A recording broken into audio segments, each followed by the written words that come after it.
ego, egoic identity, whether personal or collective ego. They are the two aspects of ego.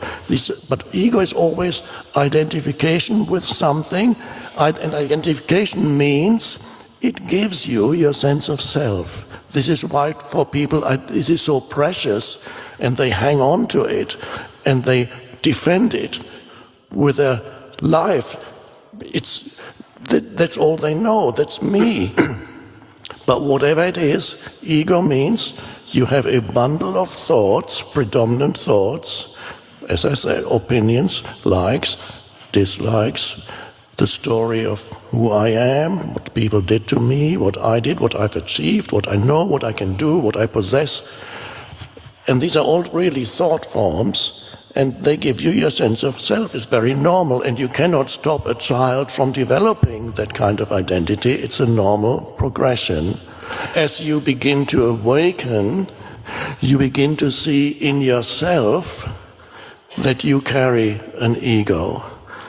You might see, for example, that you become defensive or when somebody disagrees with your opinions.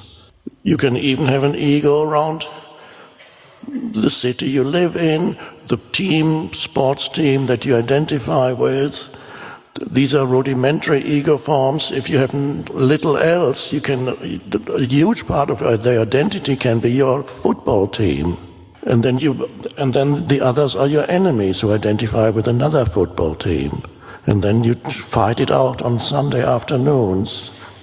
So you have different manifestations of ego, but it's ego. It's a sense of self. You can have a spiritual ego. Some of you might remember that before you went beyond that, you had a spiritual ego. And spiritual ego means you have a sense of self that begins to form in your head, a self-image of yourself as a more spiritual person than most others. Very subtle ego. You can have an ego of yourself as egoless. A self-image that says, I am one of the most egoless humans on the planet. And it's hidden. It doesn't necessarily explicitly say, I am the most egoless person on the planet. Well, it might do, but usually it's more hidden. It's implied. You look down on others who still have their egos.